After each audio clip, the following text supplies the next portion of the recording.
guys, I'm Tamar and we are here at Santa Rita Archaeological Site in Corozal. And we just walked in and I'm reading the history of this site. And this is captivating. This should be a Hollywood movie. This is unbelievable. So I'm going to share it with you. It says, so Gonzalo Guerrero was a Spanish sailor / soldier who was shipwrecked and became a captive of the Maya. He is widely regarded as the father of the mestizo culture.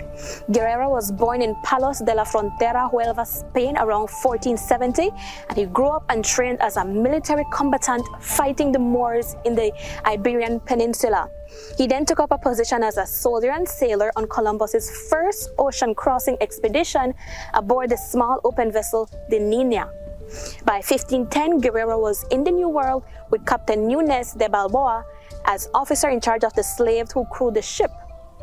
So in August 1511, the ship ran into a terrible storm near Jamaica, and the accounts reveal that after many days adrift, only 18 survivors reached the coast of the Yucatan, where they were quickly taken by captives of the native Mayan.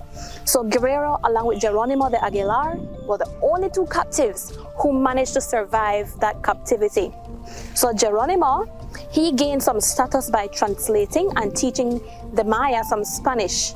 Guerrero, on the other hand, quickly became much more acculturated and going on hunting and war parties with the Maya.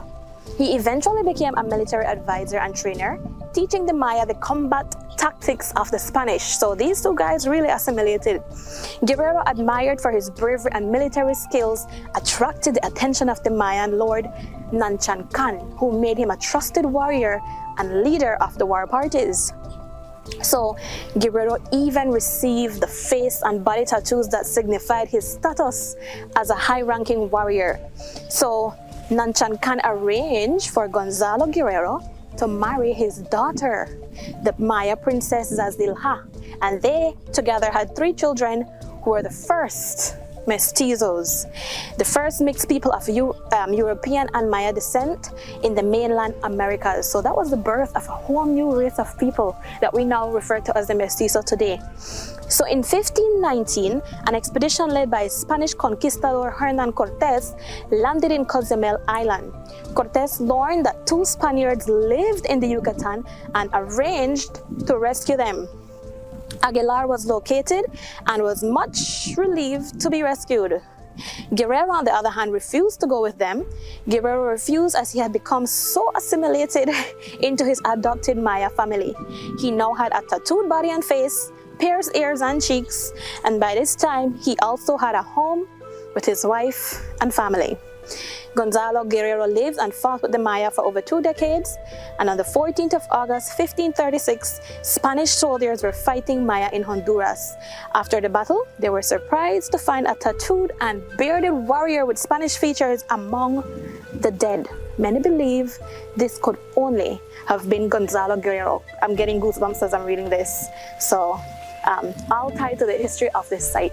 So just some brief facts about Santa Rita, the site where we're at right now. We're about to do a tour of the grounds.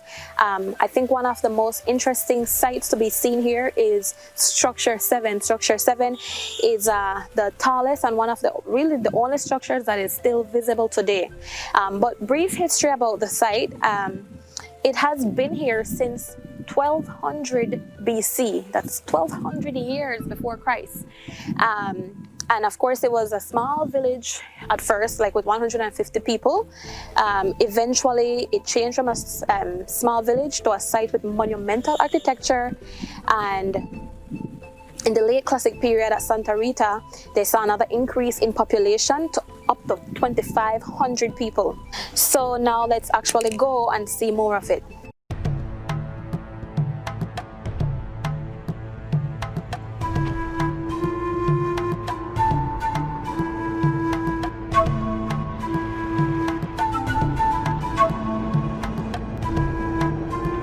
So we're standing in front of Structure 7. As you can see, it's massive. According to the records, on that 3rd level platform that you're seeing, that is where Gonzalo got married to the chief's daughter, Itzilha. And even today, this area is still very popular for weddings. So this, I'm standing in front of a pit, and it's being called a sacrificial pit. It was discovered in 2013, and it goes down to about 6 feet. And inside this pit, the remains of 2 bodies were found in kneeling positions. And so based on the records and archaeological research, it was determined that these 2 bodies were sacrificed.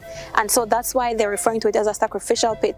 But up to now, there is still more archaeological research being done to learn more about the history of sacrificial pits and the entire Santa Rita site on a whole. Also found inside the pit was a pelican sculpture. Now inside the pelican sculpture were several jade necklaces.